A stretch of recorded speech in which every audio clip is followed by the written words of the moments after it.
Dr. Kiltz, thank you so much for being with us today, for coming over to my channel. We had a blast really last time when we were chatting for your Facebook Live. But today I think it's important that my audience also gets familiar with everything you're doing, because it is amazing. You are a renowned board-certified fertility doctor who has been practicing reproductive medicine for over 30 years. You have been featured in the Wall Street Journal, CNBC, Parents Magazine, Diet Doctor, and more. I probably forgot some. You are the founder and director of CNY Fertility. You're a passionate advocate of the keto carnivore diet for fertility and overall health and wellness. You have a blog, which I'm going to list all of your handles, all of your websites as well in the description box below for everybody who wants to check you out.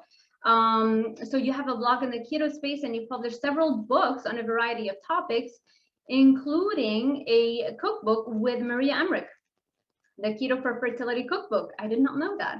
On top of this, you recently launched supplement lines, Molecular Fertility and Dr. Kiltz Nutritional Solutions. Wow. So I can imagine how busy you are, and thank you so much for agreeing to do this.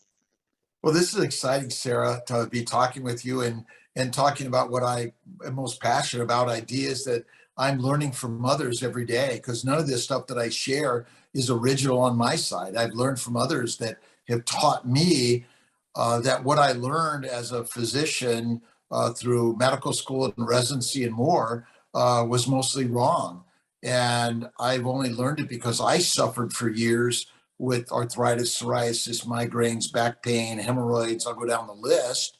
And then my patients were getting pregnant on this thing called paleo. And I'm like, what is that? Because we pretty much have been taught that diet doesn't matter. And I used to even think that gluten sensitivity was a little neuroses. And I apologize for that every single day. And I'm just amazed how these concepts have changed my life. And I've seen so many women and men and couples and single and individuals, young and old, and all of us need to be speaking out and up about how to improve our lives through what we put in the mind and the mouth and how we move our body. So thank you for having me on today. I so appreciate it. I'm so excited. So maybe we can start how you kind of touched upon it a little bit, but I think it's important that we also hear your story and how your personal story, your health led you down the path to eventually advocate for a carnivore diet. Well, as a standard American doctor, I went through the standard training.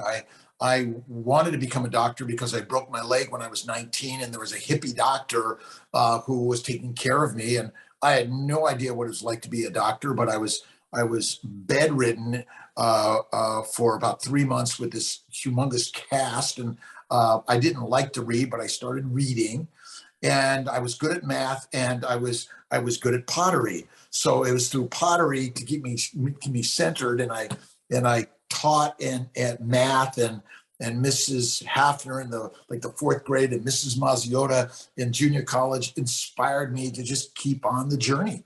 And I went to medical school and I learned the standard approach to medicine. We learned the standard well-balanced diet, 3 to 6 mostly grass and grain meals a day, and low fat would make you healthy, and lots of exercise. And basically, I was trained to be a druggist, and I was really good at that. I initially was in internal medicine and went into OBGYN because I loved obstetrics and delivering babies. Like, there could be nothing better than delivering a beautiful baby, even at 2 in the morning. A miracle is the creation of life. And then I got into the fertility world, and I was just a standard drugs, dissections, and kind of thought at infertility as a idiopathic unknown cause, and IVF and IUI and surgeries were my mainstay, and drugs was the way. I began to incorporate a meditation and prayer maybe 20 years ago, mindfulness, as I read The Secret by Rhonda Byrne and began to learn about yoga and the mystics of belief. And then I kind of tripped onto this dietary thing. I was kind of an Atkins Weight Watchers, big exerciser to keep my body slim and healthy. Although I had migraines, arthritis, psoriasis, kidney stones, and the works, which, drugs and dissections kind of helped me a little bit, but I never understood why they were there until I learned about paleo. And I began to dig into reading it because, these patients were getting pregnant, delivering babies on paleo, and I didn't even know what that meant. And so hunter-gatherers. And then as I began to learn about paleo, then keto, I read Maria and many, many, many others in this realm of new and different dietary belief systems. And then I kind of fell on carnivore, and there was a guy giving a talk. He was lean and strong and, a 6-pack or 12-pack or whatever it is. And he was claiming he ate meat, didn't exercise. And I said, well, wow, what about that? Sean Baker. It wasn't Sean Baker. It was before Sean, actually. This was before Sean. I was been doing this for about 12 years now. 15 years ago, I started on the paleo, keto, and then carnivore. I've been carnivore for about 11 years now in this space of conversations. But there was, Gary Taubes was probably, I began to dig into that. And then I began to dig into all the ancient writers and historical nature of it. And I did it myself in 4 weeks, bowel bleeding, hemorrhoids, arthritis, psoriasis, migraines, kidney stones, all gone. Wow.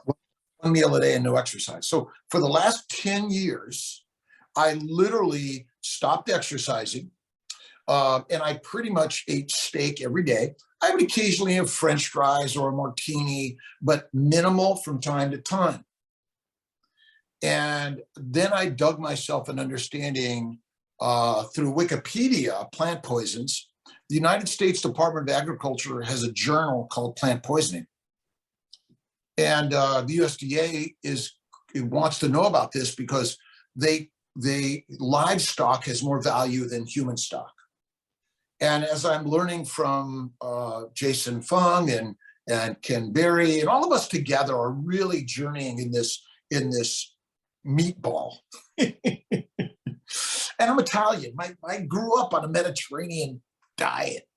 And when I did this, and then I personally have some beliefs that are opposite. So I learned about the glycocalyx, the glycobiome. I learned about the fact that sugar, plants, fiber, fruits, seeds, and nuts are never required in our diet.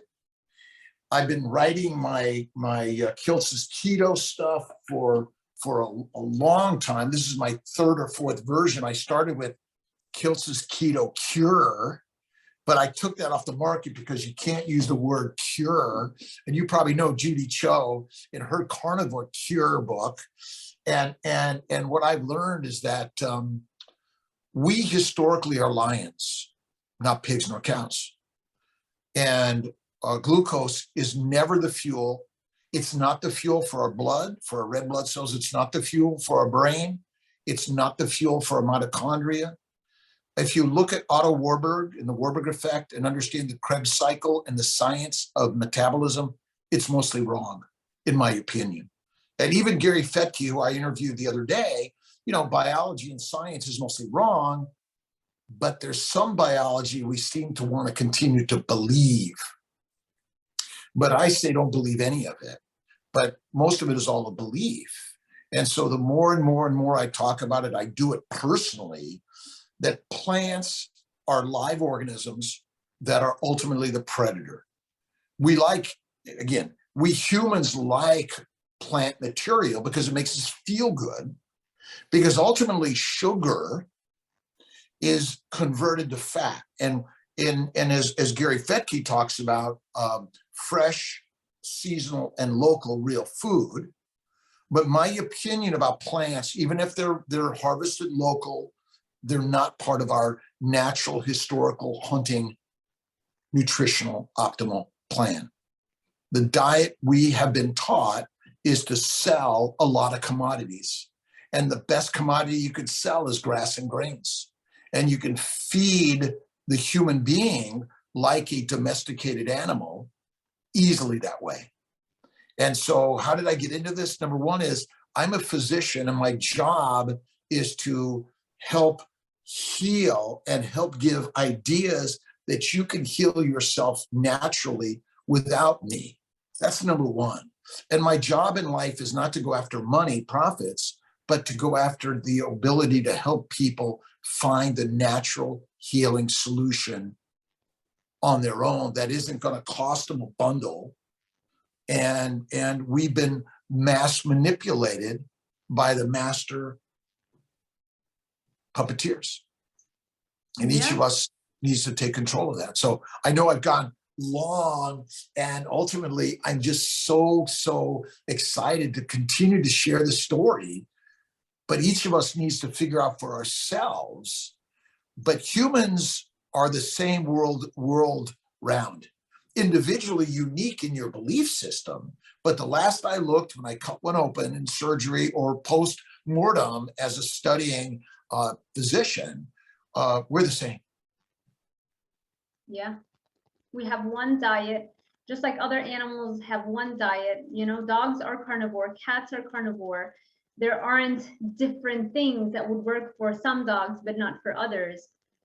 It's the same with human beings, even though there are so many different companies and special interests that are making a ton of money, and it's in their best interest to convince you otherwise, to convince you to have a balanced approach, right? And it doesn't matter where your calories are coming from, as long as they are coming from, you know, those different food groups, then you should be fine. And this is like the biggest form of misinformation, since we're using that for everything nowadays. That is real misinformation, right? It's a lot of misinformation, and I'm not trying to put down any information that you're learning from, because I respect everyone on their journey of what they believe today. And so my job is simply to put out the information that'll help each and every individual of the world to learn and create for themselves. We are highly addicted to other opinions and judgmental. And we have to have more faith in this power within all of us, that there is a way. And as an ancient hunting animal, we came out of the trees to hunt the grass eaters, not to eat the grass. We are not four-legged herbivores. We figured out how to make spears and axes and clubs, and we hunted in a pack like a wolf and like a lion. And that's who and what we are even today. And so farming, I mean, getting food at your, easily to punch a button and it's delivered at the house. I mean, I love cakes and cookies and ice cream. Do I have them very often? Right. And it wouldn't even taste as good if you had them every day. No, it would. You're right. Look at, and that's where, you have to be very discerning. Very discerning. Yeah. That's amazing. I feel like you talked about so many things that I have so many follow-up questions for everything, but I'm going to try and keep it focused. I guess, first of all, on the main takeaway is your story and how all of these things that you've had, like psoriasis. I mean, to this day, most medical doctors are taught that psoriasis is just something that you can't really cure, right? You can only take medication to suppress your immune system so that you would have, clearing of flare-ups. But they never pause and think, well, what is the root cause? And so when people get diagnosed, it's a catastrophe because they feel like forever now, they have to be dependent on this drug to manage those symptoms. And not enough people know that there are so many stories, such as yours, of people who have reverse psoriasis. My student reversed psoriasis this last semester because she took the course with me. And she couldn't, she sent me an email. She mentioned it like to everybody in class. I posted it up everywhere. It happens all the time. We're highly allergic to plants and bugs and beasts, but we're not allergic to meat, ribeye. And remember, we never ate historically just the lean meat. You want to eat the organ meats, the fat, the bone marrow, the bones. We likely cooked it all in a big pot once we figured out how to make a pot. But before we had a pot, we likely ate it raw. And again, I have no idea what we really ate thousands of years ago. We're making it up. But the fact that I feel amazing and all my diseases went away, there's got to be something said about that.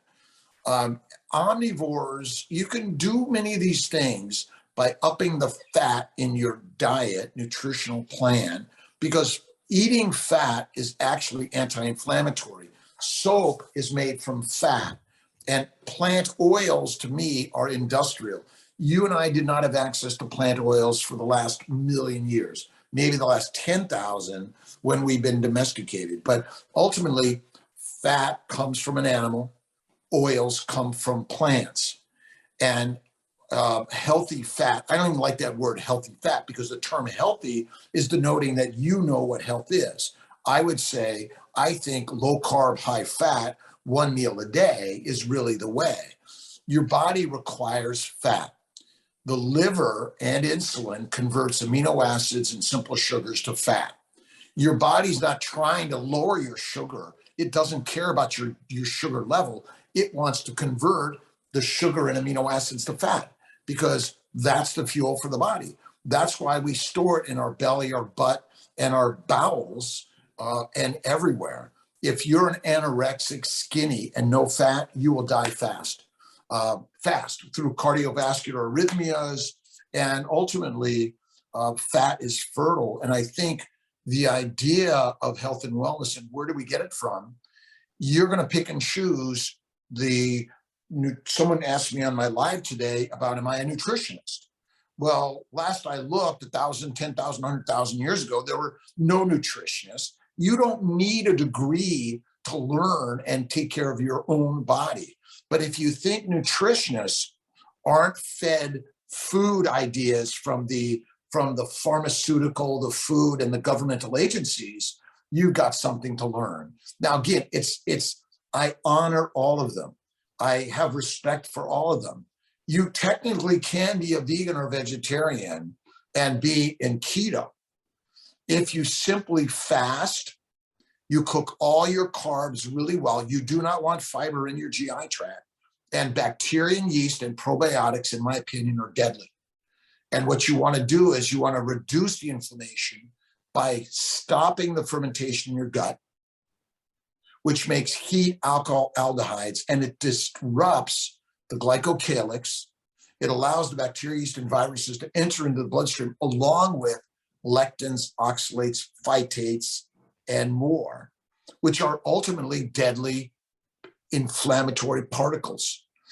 Heroin, cocaine, alcohol, and even caffeine are mostly plant-based drugs and toxins that we love, but they damage us in more ways than you know.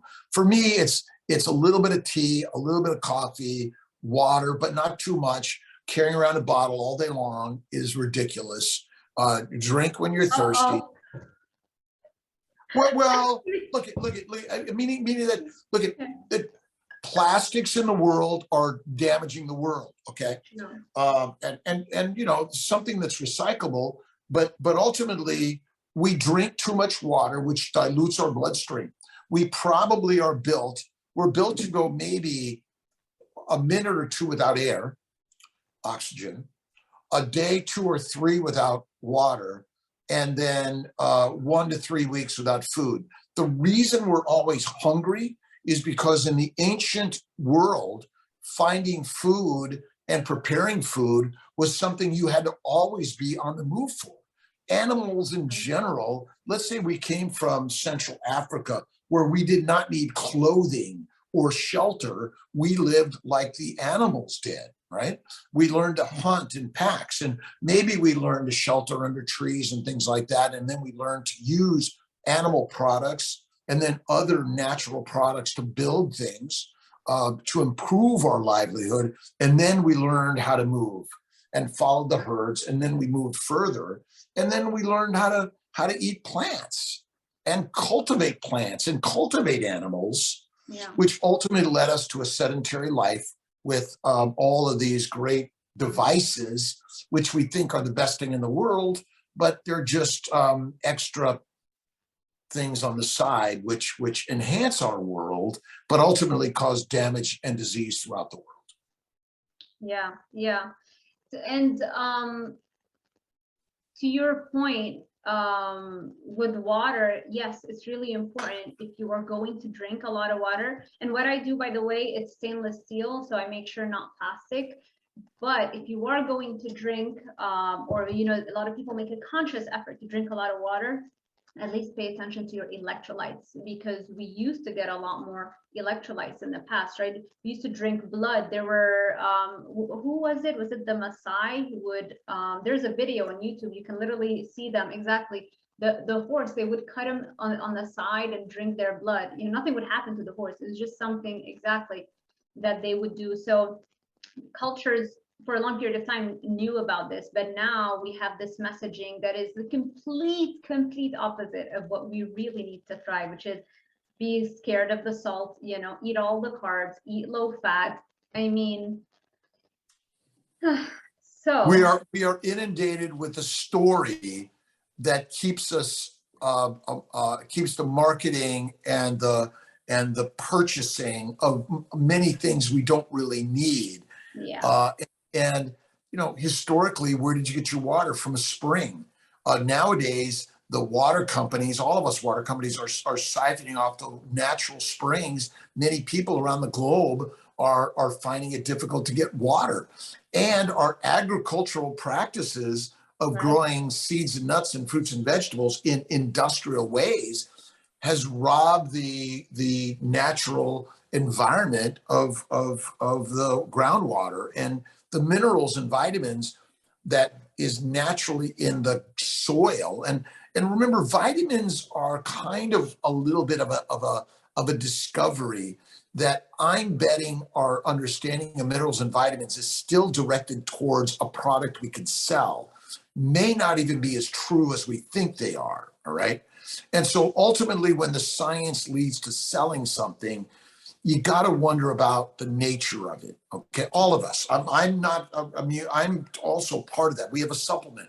Well, I'm hoping my supplement is as good as another supplement.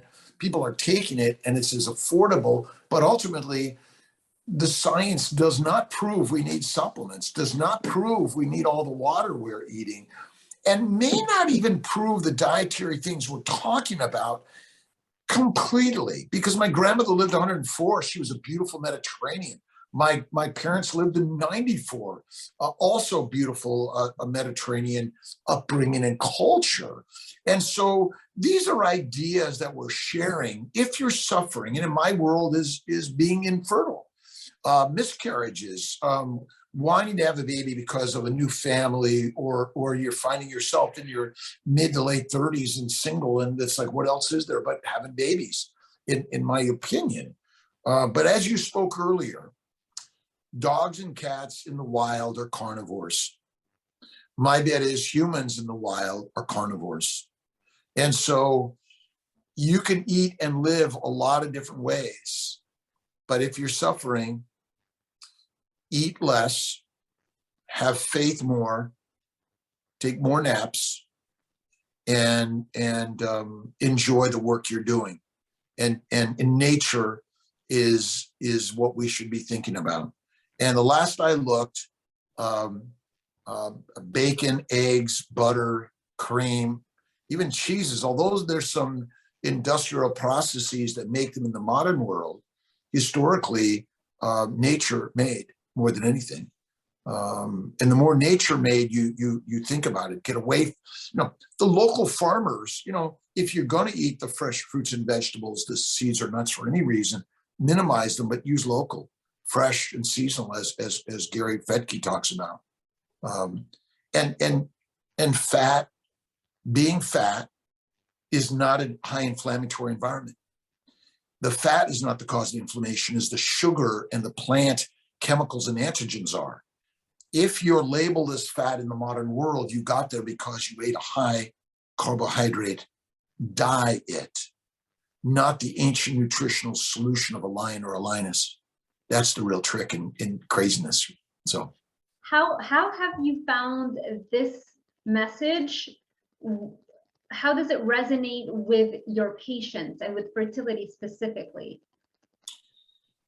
And also, I guess, you know, maybe you can talk about all of this and like, what is the cause of infertility as well?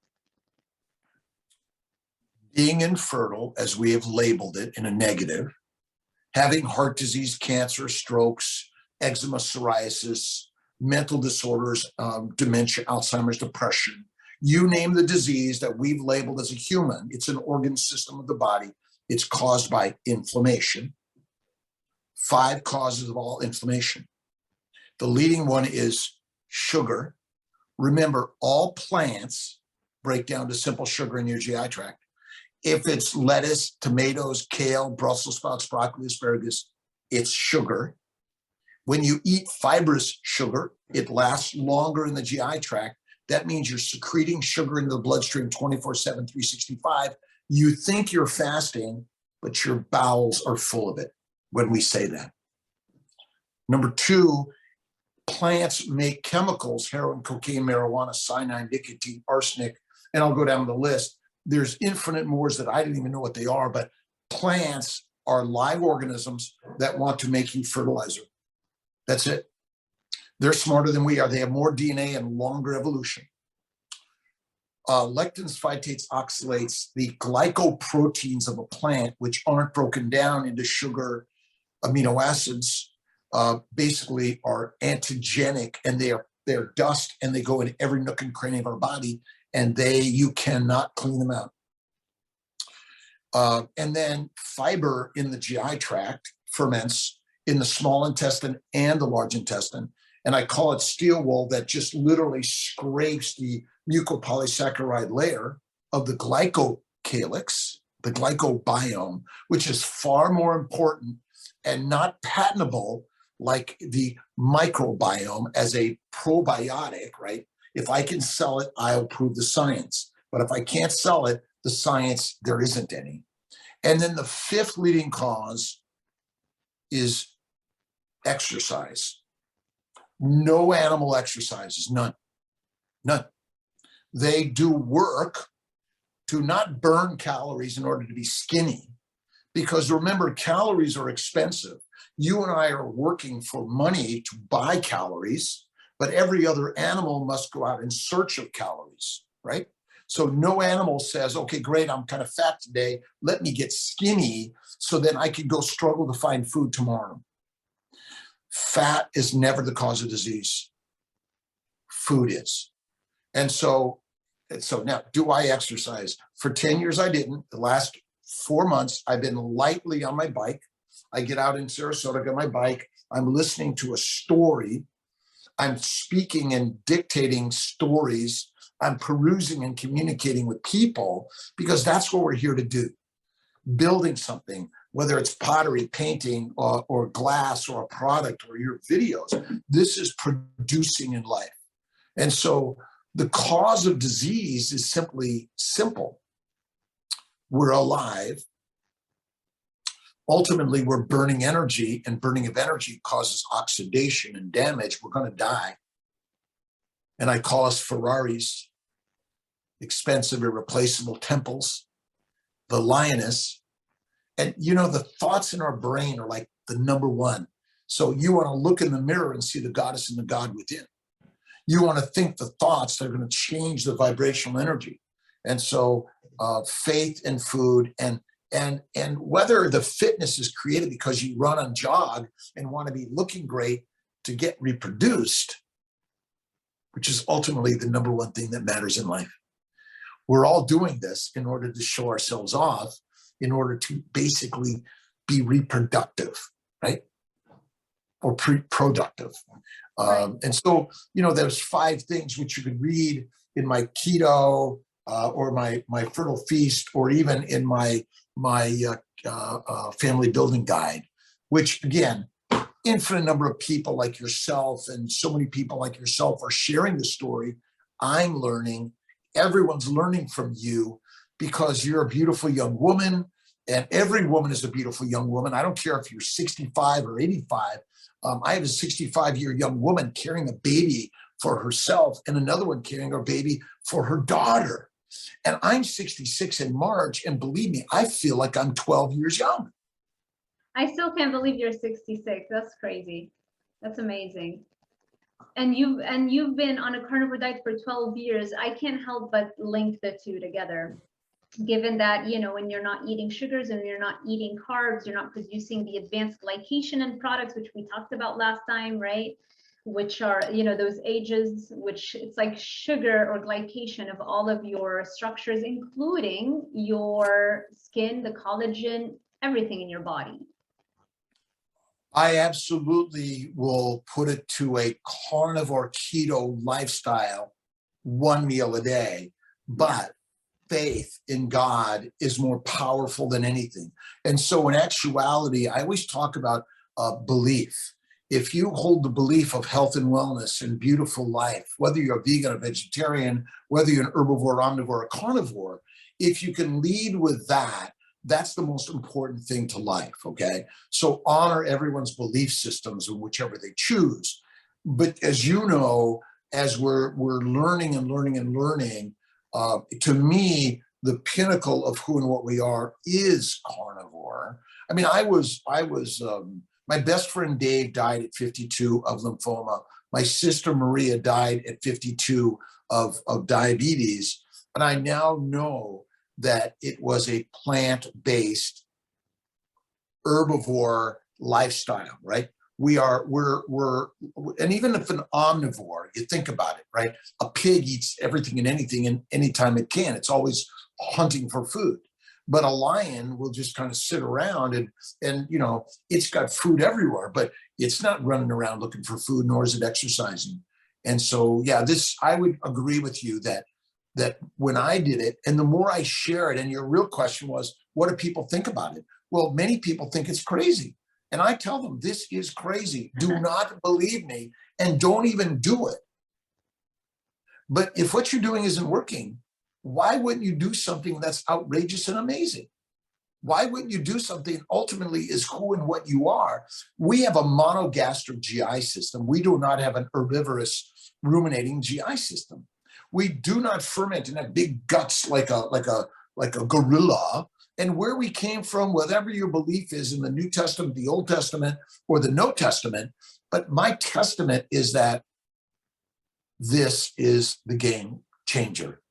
And why not? Aren't you worth the most amazing, expensive, irreplaceable entity in the universe? That's how I lead with. And when patients go to see you, do they know that, well, I guess your website obviously has all of that information, but do you feel like they are surprised when you first start talking about lifestyle? Because most doctors, the vast majority of the medical establishment isn't really being taught the nutrition and the physiology, right? But they're more focused on pharmacology. And so do you feel that they're surprised? Well, I've been told at my medical school, where I've been a professor or a volunteer professor for years, that I can't talk about this. And really? Oh, of course. And many patients do say, Dr. Kiltz, great. Let's talk about everything except that thing. The one thing that should probably. Right. We won't talk about that thing. Right. But I talk about inflammation. And I talk about if you're a vegan or vegetarian or an omnivore, by simply cooking the carbs well, adding fat.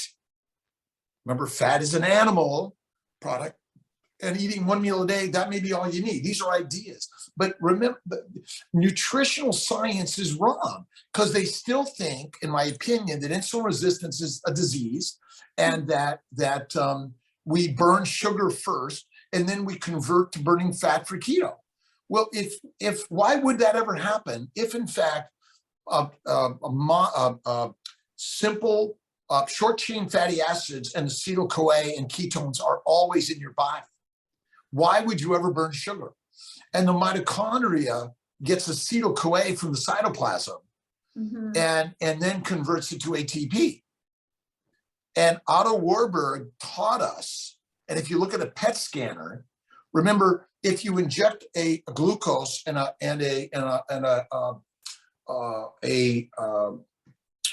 am I thinking? Radioactive nucleotide to the sugar, it will bind to areas of high sugar metabolism, which happens to be cancer. Yeah. Okay. So, well, wait a minute.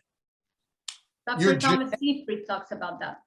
Well, Thomas Seyfried talked about it from Otto Warburg, but Dr. Seyfried still wasn't convinced that glucose isn't one thing, and then we burn fat later.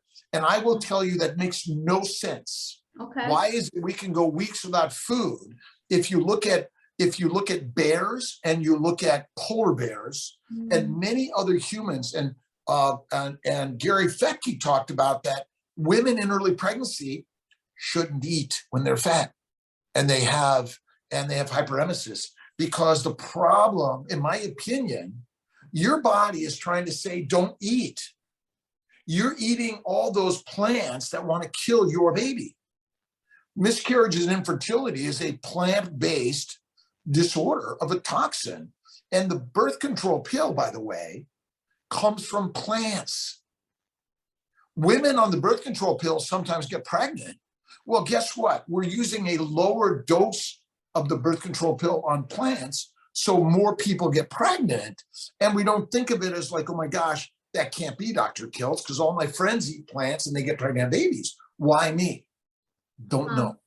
But the scientists and nutritionists have it wrong, in my opinion, that they don't understand that the liver and insulin are primarily focused on making one thing. Yeah, turning our food into fat and using fat. There's no doubt that fat is our ideal energy source. It is. No, it's our only energy source. What I'm saying is that there's no way that sugar or amino acids are energy source. They're precursors to making fat in the liver. Okay, let me ask you this, because I think that's like the first question that would come up. What do you think about gluconeogenesis then, right? Because okay, what do you know about the glycocalyx? So, and for, I guess, also the people who don't know what the glycocalyx is that thin layer of mucus, and it's got bacteria, digestive enzymes as well.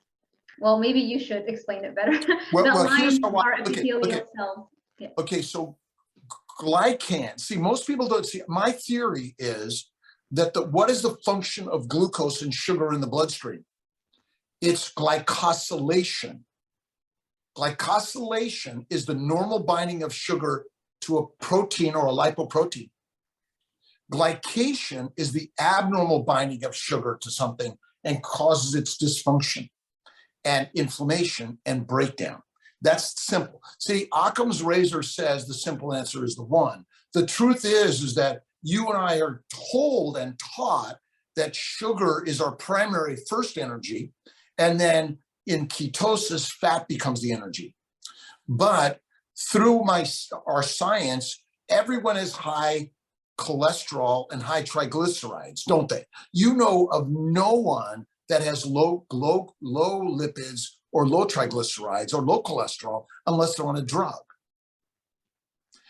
So now the neurotransmitters, how fast is a neurotransmitter created in order for you and I to have this discussion? How fast? How fast? Does it light speed, so fast that you and I don't even understand it. Yeah. Neurotransmitters are a protein produced in the cell, which must be glycosylated to make it functional. Mm-hmm. How fast does that happen? Yeah, obviously. What is required to do that? Glucose. Okay.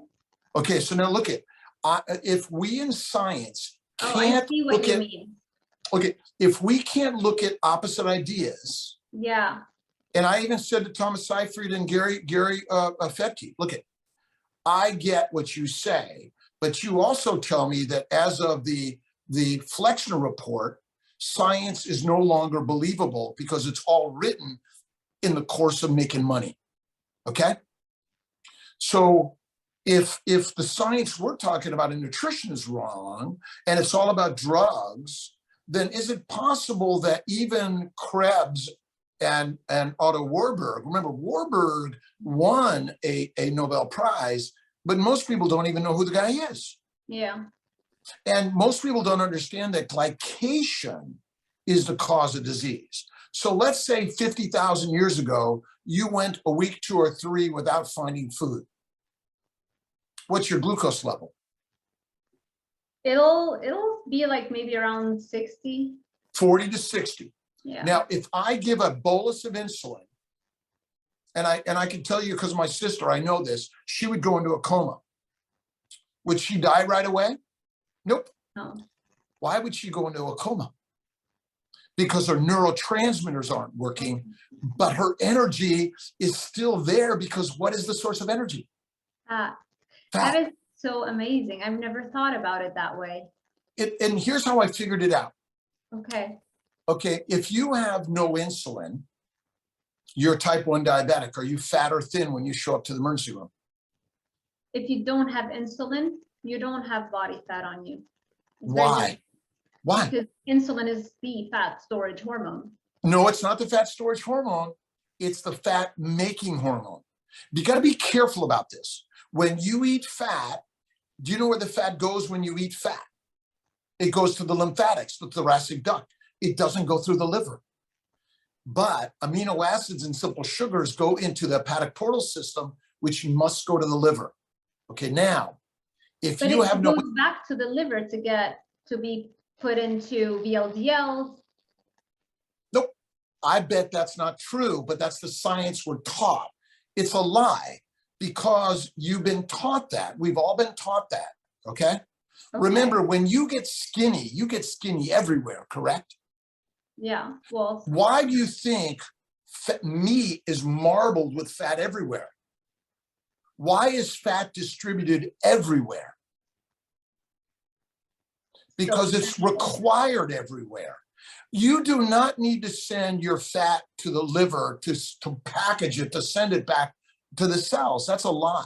But that's what we've been taught. But it's hard. Again, the science is science. Biology is biology. But if you're arguing about keto and fasting, well, you better think more about everything you've ever learned. This is amazing because when you eat fat, why doesn't it go to the liver? I have to, this is all a completely different paradigm, right? It took me, look at, now, if you have liver failure, but you have glucose in your bloodstream and you have insulin in your bloodstream, are you fat or skinny? You're generally fat. No, you're not. No? You're emaciated. You're cachectic. You have ascites in your belly, but you're skinny. Do you know why? Why? Because you can't make fat. Okay, but then that would mean that the liver is making the fat, or at least that's all the liver. Look at the liver's function. Look at this is hard to believe, and I will bet you $1 billion that this is the right answer, but you will have a hard time believing it. It took me a while to figure it out. So, what's the function of glucose? What is the function? That you've been taught. I mean, it has so many. What's the function? What's the number one function that you and I have been taught of glucose? Oh, that we've been taught is that it's your main energy source, but we obviously disagree with that. Okay, so what's the function of amino acids? Building. It's you use that to build your neurotransmitters, your muscles. It's a building block. What is every cell made of mostly? So the cellular membrane is mainly fat, of which every membrane of the cell is made of lipoproteins. Yeah. Which is fat. Yeah. Triglycerides, cholesterol. Yeah. So your body, so if we were to pour sugar into a jar of water, it would dissolve. But if we were to pour fat into this jar of water, it would coalesce into a coalesced organism because of the electromolecular forces that are natural to fat. Every single part of your body is mostly fat. Amino acids, in general, along with glucose in the liver, are converted to fat and stored first in the liver and then stored in every nook and cranny of your body. Because if you don't have fat, you're dead.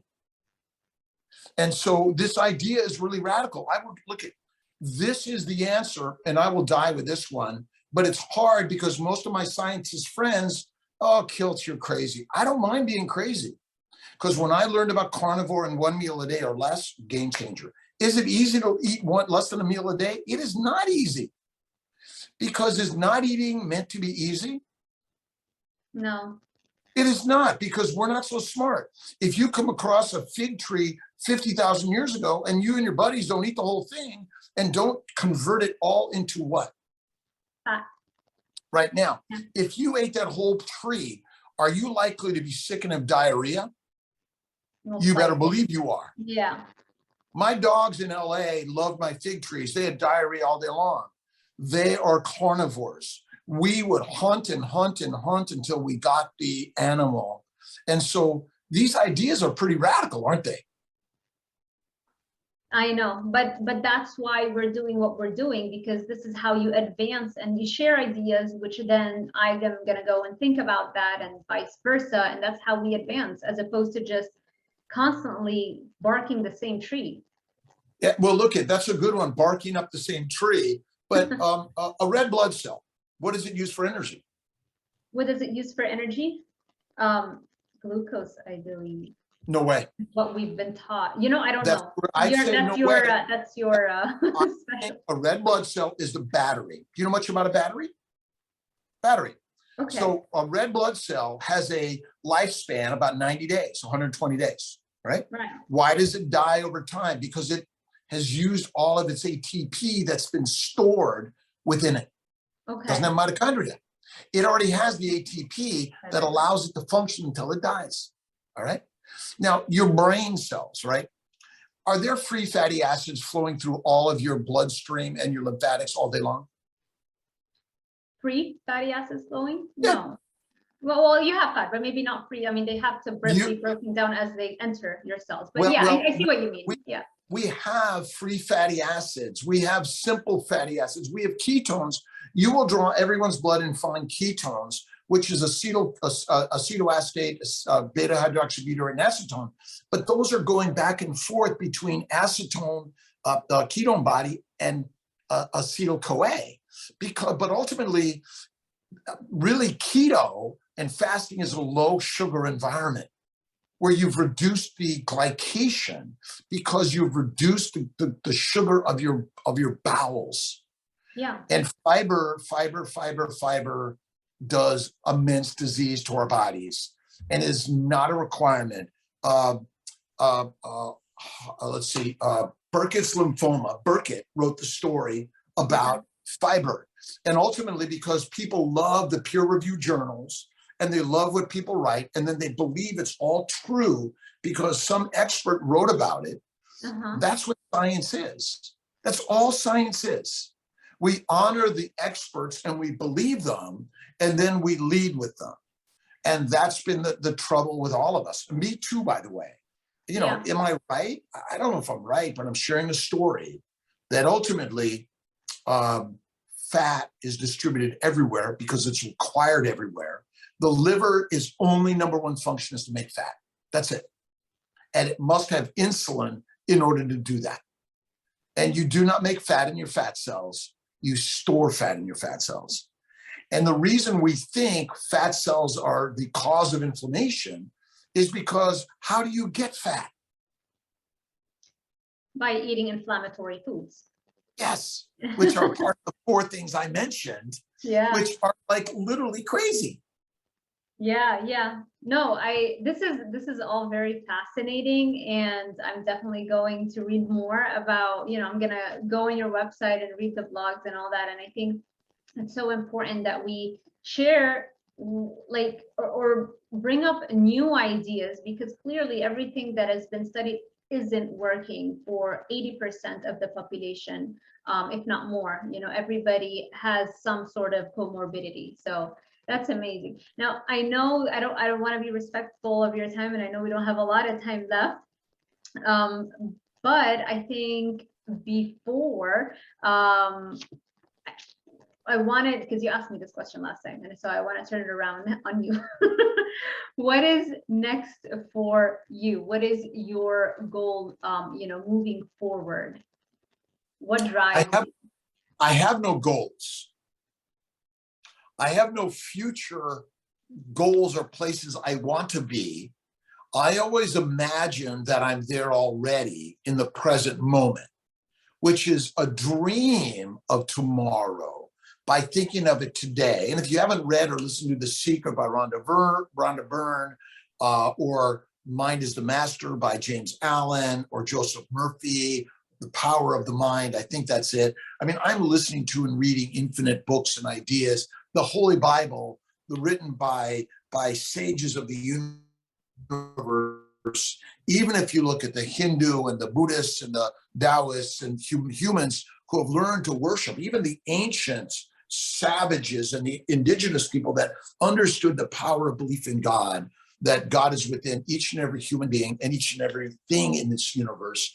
And imagine that what you desire as if it is. And so really my journey is to continue to share these ideas and words to help each and every individual find the temple, find the lioness and the lion, and find the beauty of who and what they are today. But it's a journey. I too will physically die and become part of the particles of the creation of the universe. But ultimately, our ideas are being shared infinitely in the universe. And I was watching Billy Crystal and Muhammad Ali.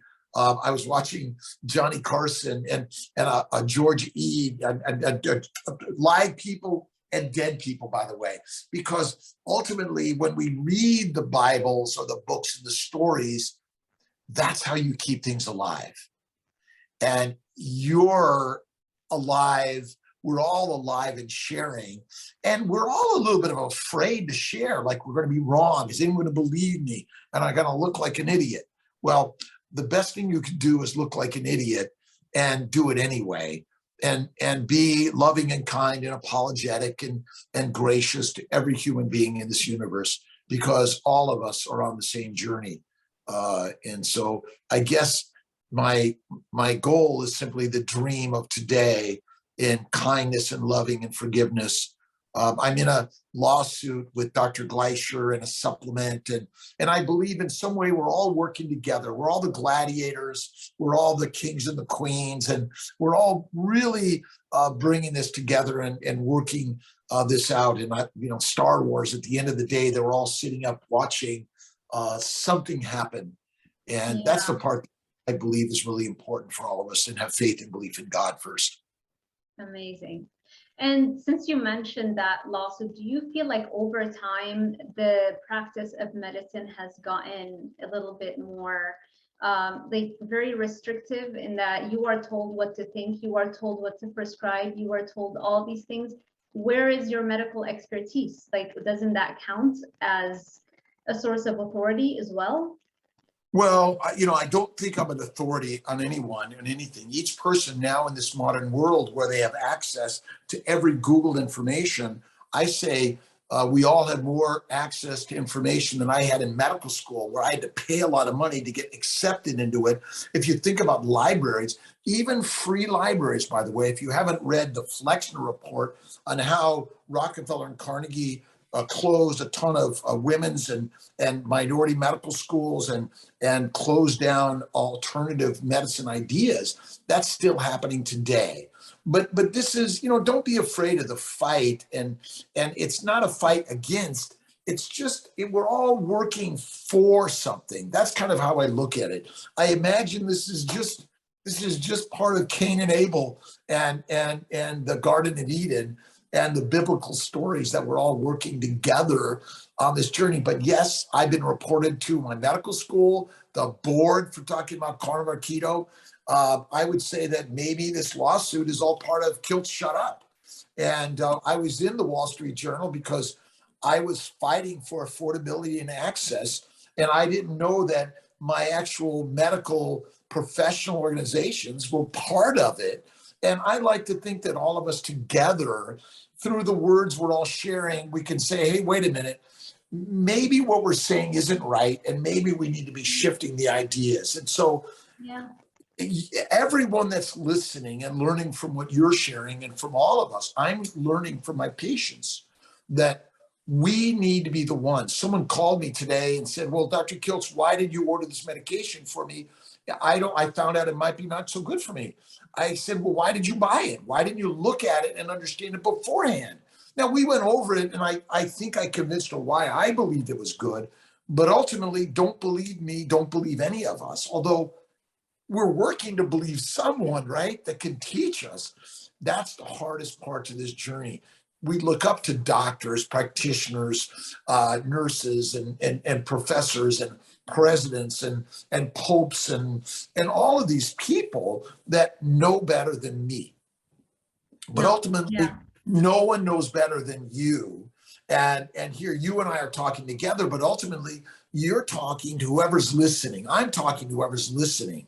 The goddess and the God is within all of us. Take control. Doesn't matter your education, your reading ability, there's no class. Blow up class, anything. Blow up your degrees or whatever education you think you have or don't have. You are a human being. Check your pulse. You can listen and watch and learn. I do a ton of audible books. That's why I dictate and transcribe and share, because I learn from crazy people like you and I. And you know that in your professional organizations, you're probably chastised.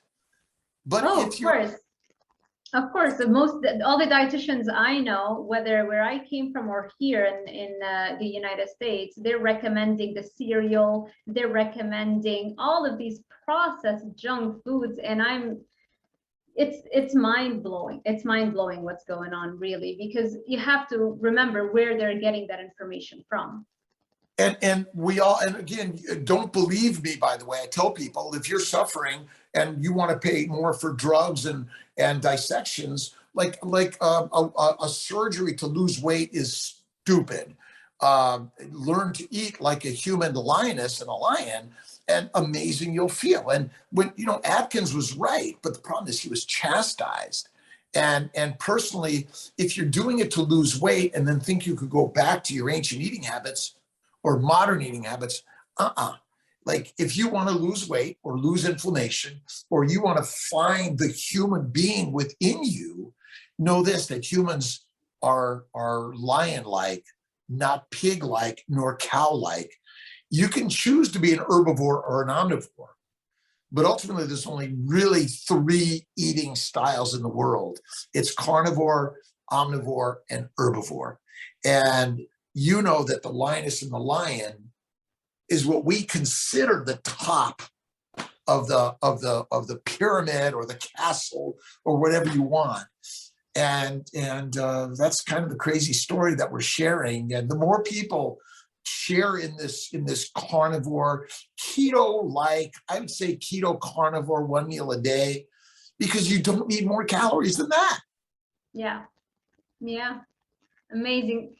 Thank you so much. Thank you. Dr. Kiltz, where can people find you?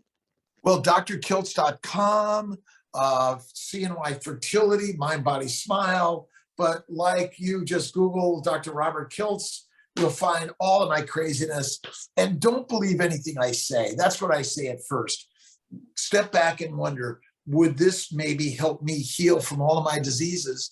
And I can just tell you that they healed me. So check it out. Do something different if you want something different, and always have faith first. So thank you. God bless you, Dr. Sarah Zaldivar. I appreciate it. Thank you so much.